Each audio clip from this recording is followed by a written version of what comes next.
ಪ್ರತಿ ವರ್ಷದಂತೆ ಕೇಂದ್ರದ ಬಜೆಟ್ ಈ ವರ್ಷನೂ ಬರ್ತಾ ಇದೆ. ಏನು ಹೊಸತೇನಿಲ್ಲ. ಆದ್ರೆ ದೇಶಕ್ಕೆ ಬೇರೆ ಬೇರೆ ರಾಜ್ಯಗಳಿಗೆ ಒಳ್ಳೊಳ್ಳೆ ಕಾರ್ಯಕ್ರಮಗಳು ಕೊಡ್ತಿದ್ದಾರೆ ಪ್ರಧಾನ ಮಂತ್ರಿ ಮೋದಿ ಅವರು. ಅದು ಉಲ್ಲೇಖನೀಯ ಮತ್ತೆ ಶ್ಲಾಘನೀಯ. ಅಂದ್ರೆ ಹಾಸನಕ್ಕೆ ಬಂದಾಗ ಕೇಂದ್ರದ ಬಜೆಟ್ 0. ಹಾಸನಕ್ಕೆ ಬಂದಾಗ ದೇಶಕ್ಕೆ ಮೋದಿ ಅವರು ಒಳ್ಳೆ ಬಜೆಟ್, ಆದ್ರೆ ಹಾಸನಕ್ಕೆ 0. ಪ್ರತಿ ವರ್ಷದಂತೆ ನಾವು ಪ್ರತಿ ಬಾರಿ ಬಜೆಟ್ ಬಂದಾಗ ಒಂದು ಆಸೆ, ಏನು ಆನೆ ಕಾರಿಡಾರ್ ಆಗುತ್ತಾ? ಯಾಕೆಂದ್ರೆ ಇದು ಸಾಕಷ್ಟು ಜನರು ಆನೆ ದಾಳಿಗೆ ಬಲಿಯಾಗಿದ್ದಾರೆ.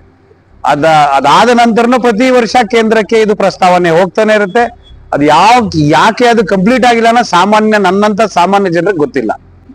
ಎರಡನೇದು ಏರ್ಪೋರ್ಟ್ ಇದು ನಾವು ನನ್ನ ಮಗ 1ನೇ ಕ್ಲಾಸಲ್ಲಿ ಇದ್ದಾಗ ಏರ್ಪೋರ್ಟ್ ಇಲ್ಲಿಗೆ ಬರುತ್ತೆ ಅಂದ್ರೆ ಇವತ್ತು ಅವನಿಗೆ 16ನೇ ವಯಸ್ಸು 10ನೇ ಕ್ಲಾಸು, ಈಗಲೂ ಏರ್ಪೋರ್ಟ್ ಬಂದಿಲ್ಲ.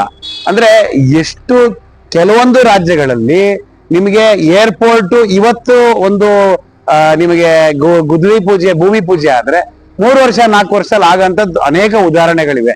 ಆದ್ರೆ ಹಾಸನದ ಏರ್ಪೋರ್ಟ್ ಇನ್ನು ಆಮೆಗತಿಯಲ್ಲಿ ಸಾಗ್ತಿದೆ. ಇದು ಯಾವ ಸಂಪೂರ್ಣ ಆಗತ್ತೆ, ನಾವು ಜೀವಿತಾವಧಿಯಲ್ಲೇ ನಾವು ಏರ್ಪೋರ್ಟ್ ನ ನೋಡ್ತೀವೋ, ಹಾಸನದಿಂದ ನಮಗೆ ದೆಹಲಿಗೆ ಹೋಗಕ್ಕೆ ಇಲ್ಲಿ ಫ್ಲೈಟ್ ನ ಹತ್ತೀವೋ ಅದು ನಮಗ್ ಗೊತ್ತಿಲ್ಲ. ಹಾಗಾಗಿ ಅನೇಕ ನಮಗೆ ಪ್ರಸ್ತಾವನೆಗಳಿದೆ, ಅನೇಕ ನಮ್ಮ ಬಹುನಿರೀಕ್ಷಿತ ಬೇಡಿಕೆಗಳಿದೆ. ಇದಾಗುತ್ತೋ ಇಲ್ಲೋ ಗೊತ್ತಿಲ್ಲ. ಮಾಜಿ ಪ್ರಧಾನಿಗಳು ದೇವೇಗೌಡರು ಇದು ಅವರ ಬಹುಶಃ ಕೊನೆಯ ಟರ್ಮು. ಆದ್ರಿಂದ ಅವ್ರಿಗೂ ಒಂದು ಅವಕಾಶ ಕೊಟ್ಟು, ಅವ್ರು ಕೇಳಿದ ಹಾಗೆ ಒಂದು ಅರ್ಧ ಗಂಟೆ ಅವಕಾಶ ಕೊಟ್ಟು ಪಾರ್ಲಿಮೆಂಟ್ ನಲ್ಲಿ ಅವ್ರಿಗೆ ಮಾತಾಡಕ್ಕೆ ಅವಕಾಶ ಕೊಟ್ಟು, ನಮ್ಮ ಇಲ್ಲಿ ಏನು ಬಹುನಿರೀಕ್ಷಿತ ನಮ್ದು ಒಂದು ಬೇಡಿಕೆ ಆಗಿದೆ IIT ಇದನ್ನ ದೇವೇಗೌಡರ ಜೀವಿತಾವಧಿಯಲ್ಲೇ ಸಂಪೂರ್ಣಗೊಂಡ್ರೆ ಅವ್ರಿಗೂ ಖುಷಿ, ಹಾಸನದ ಜನತೆಗೂ ಸಹ ಒಂದು ದೊಡ್ಡದಾದ ಒಂದು ಬೂಸ್ಟ್ ಸಿಗುತ್ತೆ. ಅದು ಜಾಬ್ಸ್ ಇರ್ಬೋದು ಅಥವಾ ಎಕಾನಮಿ ಇರ್ಬೋದು, ಈ ತರದಲ್ಲಿ ಅನೇಕ ನಮ್ಮ ಜಿಲ್ಲೆ ಮೇಲಕ್ಕೆ ಬರ್ತದೆ. ಏನಾಗುತ್ತೆ, ಪ್ರತಿ ಬಜೆಟ್ಗಿಂತ ಮುನ್ನ ಪಾರ್ಟಿ ಕಡೆಯಿಂದ, ಒಂದು ಪಕ್ಷದ ಕಡೆಯಿಂದ ರಾಜ್ಯಾಧ್ಯಕ್ಷರಿಗೆ ಒಂದು ಮನವಿ ಹೋಗುತ್ತೆ.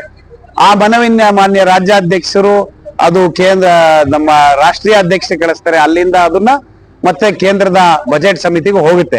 ಆದ್ರೆ ಯಾವ ವೆಯ್ಟೇಜ್ ಕ್ಯಾರಿ ಆಗುತ್ತೆ ಅನ್ನೋದು ಬಹಳ ಇಂಪಾರ್ಟೆಂಟ್. ನಮ್ಮಲ್ಲಿ ಬಹುಶಃ ಸಂಸದರು ಅಷ್ಟೊಂದು ಆಕ್ಟಿವ್ ಇಲ್ಲದ ಕಾರಣ, ಸಂಸದರು ಕೇವಲ ಹಾಸನ ಜಿಲ್ಲೆಗೆ ಸೀಮಿತ ಆಗಿ ಬೀಗ್ರೂಟ ಆ ತರದಕ್ಕೆ ಅವರು ಹೆಚ್ಚಿನ ಮಹತ್ವ ಕೊಡ್ತಿರೋದ್ರಿಂದ ಅವರು ಕೇಂದ್ರದಲ್ಲಿ ಈ ಪ್ರಸ್ತಾವನೆಗಳನ್ನ ಅವರು ಪಾಸ್ ಮಾಡೋಕ್ಕೆ ಅವ್ರಿಗೆ ಅಷ್ಟು ಒಂದು ಲಿಂಕ್ ಇದೆಯಲ್ಲ ಗೊತ್ತಿಲ್ಲ.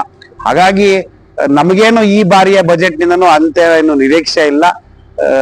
ದೇವೇಗೌಡರ ಒಂದು ಏನು ವರ್ಷದ ಕನಸು IIT ಏನಿದೆ ಅದೇನಾದ್ರು ಆದ್ರೆ ದೇಶಕ್ಕೂ ಒಳ್ಳೇದು, ನಾಡಿಗೂ ನಮ್ಮ ಹಾಸನ ಜನತೆಗೂ ಒಳ್ಳೇದು.